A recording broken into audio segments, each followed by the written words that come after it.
Big breaking Mainpuri UP आप देख रहे हैं NSTV 24 न्यूज़ नेटवर्क। खबर यूपी के मैनपुरी जिले से है, जहां नेताजी का आशीर्वाद लेकर नामांकन कार्यालय पहुंची मैनपुरी की वर्तमान सांसद डिम्पल यादव। आप सभी को बता दें कि स्वर्गीय नेताजी मुलायम सिंह यादव की समाधि पर नामांकन पत्र दाखिल करने से पहले डिम्पल यादव पहुंची। यहां उन्होंने अपने ससुर से आशीर्वाद लिया, जिसके बाद अपने पति व समाजवादी पार्टी के राष्ट्रीय अध्यक्ष उत्तर प्रदेश के पूर्व मुख्यमंत्री अखिलेश यादव एवं समाजवादी पार्टी के राष्ट्रीय अध्यक्ष प्रमुख महासचिव रामगोपाल यादव, समाजवादी पार्टी के महासचिव बदायूं से समाजवादी पार्टी के प्रत्याशी उपाल यादव तेज प्रताप यादव के साथ जिला मुख्यालय पहुंची।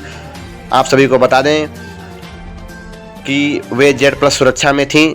वहीं इसके साथ ही जिला मुख्यालय पर वे पहुंची। उसके बाद उन्होंने नामांकन पत्र दाखिल किया और उन्होंने जिला निर्वाचन अधिकारी श्री अविनाश कृष्ण को अपना नामांकन पत्र सौंपा है। वहीं कड़ी सुरक्षा व्यवस्था के इंतजाम भी किए गए थे। आइए देखते हैं पूरी खबर। सहयोगी संवाददाता नेत्रपाल श्रीवास्तव के साथ। अधिक जानकारी के लिए लॉगिन करें www.nstv24media.wordpress.com। अपमान हुआ, इनकी टिकट काट दी, इसलिए हम इनका स्वागत करते हैं, बधाई देते हैं कि इस संघर्ष की घड़ी में हमारे साथ आए।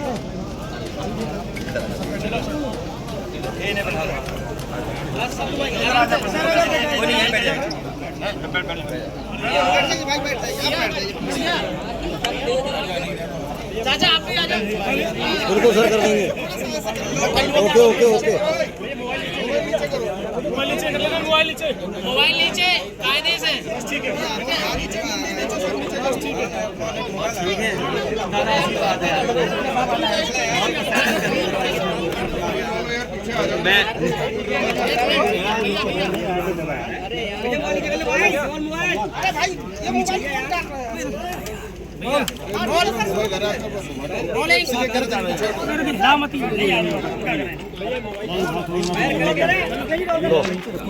ठीक है, नहीं आ रहा। मैनपुरी का चुनाव, मैनपुरी का चुनाव इस बार रिकॉर्ड मतों से समाजवादी पार्टी जीतने जा रही है। पहले भी चुनाव जब बाई इलेक्शन हुआ तो यहाँ की जनता ने एक एक वोट नेताजी को याद कर करके समाजवादी पार्टी के पक्ष में डाला और उसका परिणाम हुआ कि मैनपुरी की बहुत बड़ी जीत हुई है। इस बार भी जनता रिकॉर्ड मतों से समाजवादी पार्टी को जिताने जा रही है। दूसरे दल जो सामने हैं उनके पास दिखाने और बताने को कोई काम नहीं है। सुनने में आ रहा है कि पूरे देश की होर्डिंगों से जो जो लोकसभा के उनके प्रत्याशी हैं उनकी तस्वीर हटा दी गई है। जितने भी लोकसभा के प्रत्याशी हैं उनकी बड़ी बड़ी होर्डिंग पर तस्वीर गायब है। जनता जब 10 साल का दिल्ली का आकलन करेगी और 7 साल उत्तर प्रदेश सरकार का आकलन करेगी तो वो सब चेहरे गायब हो जाएंगे। उत्तर प्रदेश से भारतीय जनता पार्टी का और देश की राजनीति से भारतीय जनता पार्टी का सफाया होने जा रहा है। महंगाई चरम सीमा पर इन्होंने पहुंचा दी। महंगाई इसलिए भी है कि कुछ लोगों को ये मुनाफा ज़्यादा कमाने दे रहे हैं।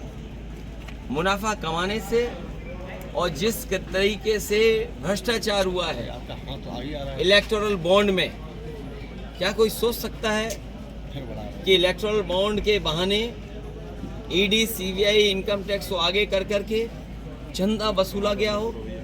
1000 करोड़, 600 करोड़, 400 करोड़। ये बीजेपी के लोग बहुत प्रचार कर रहे थे वैक्सीन का। सुनने में आ रहा है वैक्सीन वाले से भी इन्होंने चंदा वसूल लिया। सोचिए आप, तो जहां इलेक्टोरल बॉन्ड से चंदा वसूला है उसकी वजह से भ्रष्टाचार और महंगाई बढ़ी है। मुनाफा जो कमाने को मौका दे रहे हैं उससे महंगाई बढ़ी है।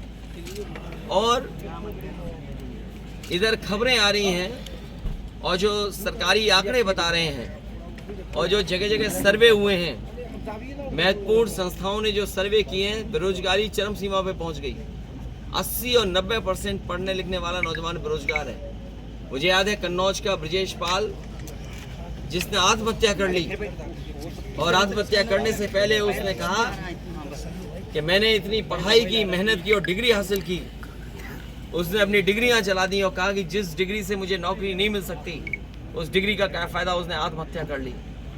जो लोग विश्व गुरु बनाना चाहते हैं उनकी सरकारों में किसानों ने 1 लाख आत्महत्या की है।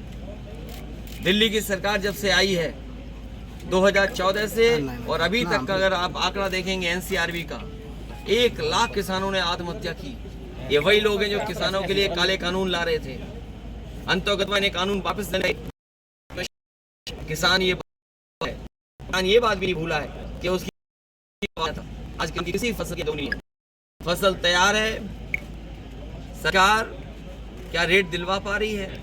कहने को भारत रत्न दिया है चौधरी चरण सिंह जी को, स्वामीनाथन जी को, लेकिन क्या किसानों को जिनके लिए जीवन भर चौधरी चरण सिंह जी ने संघर्ष किया और स्वामीनाथन जी कमीशन ने जो रिपोर्ट बनाई जिससे किसानों को लाभ मिलता, क्या ये सरकारी या कानूनी अधिकार दे पा रहे हैं किसानों को एमएसपी के लिए? ये बड़े सवाल हैं और इनकी सरकार में तो हर परीक्षा लीक हो रही है। अभी तक 10 परीक्षाएं वो लीक हो गई हैं। जानबूझ करके इन्होंने नौजवानों से नौकरी छीनी है। ये नौकरी नहीं छीन रहे, ये आरक्षण नहीं देना चाहते हैं क्योंकि वो जानते हैं सरकारी नौकरी देनी पड़ेगी तो आरक्षण देना पड़ेगा। ये आरक्षण नहीं देना चाहते इसलिए नौकरी के जानबूझ करके पेपर करा रहे हैं। और अग्निवीर जैसी व्यवस्था को कभी समाजवादी स्वीकार नहीं कर सकते हैं। जो 4 साल की आधी अधूरी नौकरी है, आने वाले समय में हो सकता है ये खाकी वालों की भी 4 साल या 3 साल की नौकरी कर दें, तो सोचो इनका भविष्य होगा। इसलिए सोच रहे हैं नौजवान और भारतीय जनता पार्टी का सफाया करने जा रहे हैं। मैंने कई बार फार्मूला बताया, फिर बताता हूं कि 60 लाख बच्चे जो प्रभावित हुए हैं परीक्षा लीक से, उनके केवल माँ बाप को अगर हम जोड़ दें, एक परिवार में अगर 3 सदस्य 3 वोटर हैं, उनका हिसाब किताब अगर हम लगा लें तो 3 गुणा 60 लाख 1 करोड़ 80 लाख, और यही 1 करोड़ 80 लाख अगर हम 80 लोकसभाओं में भाग दे दें तो हर लोकसभा में 2,25,000 वोट केवल